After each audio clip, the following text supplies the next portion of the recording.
안녕하세요. 목소리를 잃었지만 생각만으로 자연스럽게 대화하는 세상. 혹시 상상해 보셨나요? 이게 마냥 먼 미래의 일만은 아닐지도 모르겠습니다. 네. 오늘 그 청취자분께서 보내주신 아주 흥미로운 연구 논문 하나가 있는데요. 네네. 이걸 가지고 뇌신호로 영어 발음을 해독하는 기술, 특히 작은 전극 배열을 활용한 연구에 대해 좀 깊이 있게 이야기 나눠보겠습니다. 네. 오늘 살펴볼 자료가 그 저널 오브 뉴럴 엔지니어링이라는 학술지에 실린 논문인데요. 네.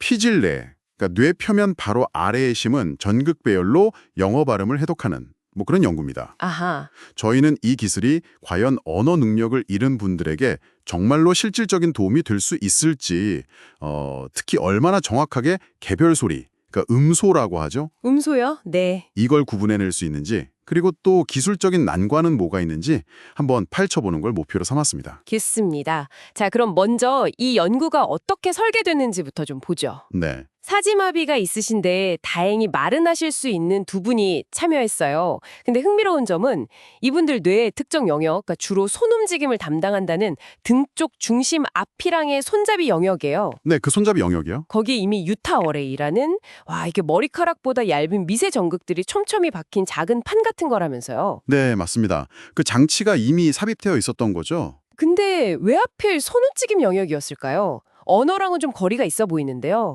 그게요. 참가자들이 이미 다른 임상시험, 그 브레인 게이트 2라고 있었거든요. 브레인 게이트. 네.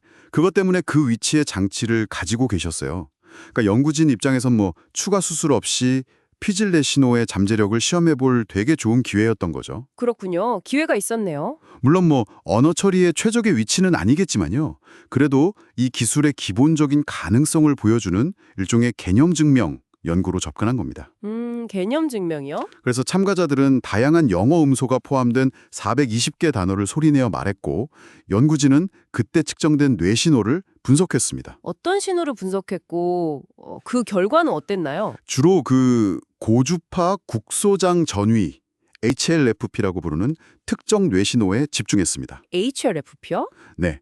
이게 단순 신경세포 발화, 그러니까 스파이크 감지보다 음소 해독에 좀 더 유용한 정보를 담고 있었거든요. 그래서 이 HLFP 신호를 이용해서 총 39개의 영어 음소를 구분하도록 기계학습 모델, 특히 순환신경망, RNN이라고 있잖아요. 네네. RNN. 네. 시계열 데이터 처리에 강한 모델이죠. 네, 맞습니다. 그 인공지능 모델을 훈련시킨 거죠. 그래서 정확도가 얼마나 나왔어요? 이게 정말 놀라운 부분 같은데요. 네, 한 참가자 T5라고 하는데요. 이분의 경우에 RNN 분류기가 약 33.9%의 정확도를 보였습니다. 33.9%요? 네.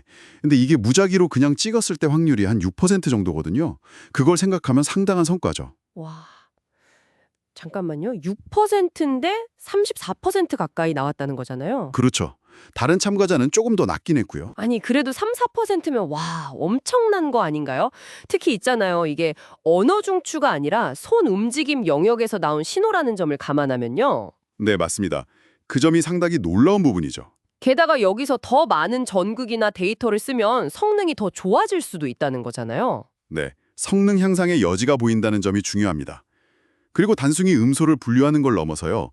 브레인 투 스피치라고 해서 브레인 투 스피치요? 뇌에서 바로 말로? 네, 그렇죠. 뇌 신호 패턴이랑 가장 비슷한 소리 조각을 이렇게 찾아서 이어붙이는 거예요. 그래서 실제 음성처럼 재구성하려는 시도도 있었습니다. 뇌 신호로 소리를 만든다니? 그건 얼마나 성공적이었나요? 참가자 T5의 경우에요.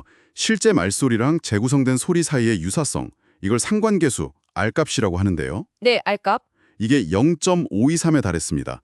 이 값이 1에 가까울수록 유사하다는 의미거든요. 0.523이면 꽤 높은 거 아닌가요? 네, 이 정도면 뇌 표면에 더 넓게 전극을 까는 방식, 이코지라고 하는데 그 방식의 이전 연구들이랑 비교해도 충분히 경쟁력 있는 수준입니다. 와... 다시 한번 강조하지만 손움직임 영역 신호에서 이 정도 음성 정보가 나왔다는 게 정말 핵심이죠. 정말 대단하네요. 근데 이런 연구에는 늘 좀 기술적인 함정이랄까? 그런 게 있을 수 있잖아요. 연구진이 어떤 점들을 좀 고민했을까요? 네, 맞습니다. 크게 두 가지 문제점을 정면으로 다뤘는데요. 첫째는 음양 오염, 그러니까 마이크로폰이 효과라는 겁니다. 음양 오염이요? 그게 뭐죠? 말할 때 생기는 아주 미세한 물리적 진동 있잖아요. 네. 그게 전극 신호에 잡음처럼 섞여 들어갈 수 있다는 거죠. 말하는 행위 자체가 노이즈가 될 수 있다. 네. 실제로 그런 영향이 있긴 했는데 다행히 그 효과가 비교적 작았고요. LRR이라는 특정 분석 기법으로 줄이거나 아니면 아예 말이 나오기 전에 뇌 신호만 분석해서 피해갈 수도 있었습니다. 아, 소리가 나기 전에 뇌 활동만으로도 예측이 가능했다는 거군요. 네, 그렇습니다. 와, 신기하네요.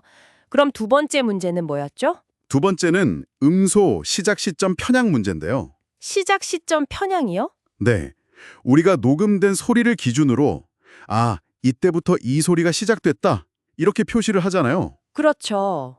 근데 그게 실제 뇌 활동이 시작되는 시점하고 약간 어긋날 수가 있어요. 특히 프, 트, 크 같은 파열음에서 더 그럴 수 있고요. 아, 미묘한 차이가 있겠네요. 네. 근데 이게 결과 정확도를 좀 부풀릴 수가 있거든요.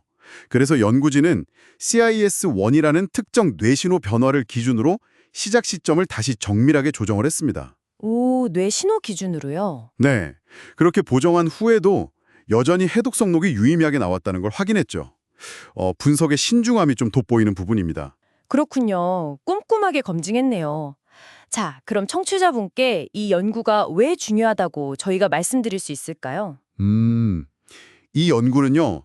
피질 내 미세 전극 배열이 심지어는 전혀 예상치 못한 뇌 영역에서도 음성 해독에 상당히 강력한 성능을 낼 수 있다는 구체적인 증거, 그러니까 개념 증명을 제시했다는 데 아주 큰 의미가 있습니다. 맞습니다. 이게 그냥 공상과학이 아니라 실제로 가능하다는 걸 보여준 거잖아요. 그렇죠. 만약에 이 기술을 언어 처리와 더 직접적으로 관련된 뇌 영역에 적용하고 또 전극도 더 많이 사용한다면 언젠가는 정말 말을 할 수 없는 분들이 생각만으로 소통할 수 있게 돕는 그런 고성능 음성 뇌 컴퓨터 인터페이스 BCI 개발의 중요한 발판이 될 수 있겠죠. 네, 충분히 그럴 가능성이 있습니다. 오늘 우리는 정말 뇌의 놀라운 잠재력과 또 이런 기술적 도전을 헤쳐나가는 연구자들의 노력을 엿볼 수 있었습니다. 네, 정리하자면 예상 밖의 뇌 영역 신호로도 영어 발음을 꽤 정확하게 해도 가능하고 또 여러 기술적인 난제들을 극복하려는 시도들이 계속 진행 중이다. 이 정도로 요약할 수 있겠습니다. 네, 마지막으로 청취자분께 한번 생각해볼 질문을 던져보고 싶습니다. 이 연구는 참가자들이 실제로 소리내어 말할 때 뇌 신호를 분석했잖아요. 네, 그렇죠. 그렇다면 말을 할 수 없는 분이 단지 말하려고 속으로 노력하거나 아니면 마음속으로 단어를 떠올릴 때 뇌 신호는 어떨까요? 그건 또 다른 문제겠네요. 그때 신호로도 과연 말소리를 해독할 수 있을지 또 어떤 새로운 도전과 가능성이 기다리고 있을지 한번 상상해 보시는 건 어떨까 싶습니다.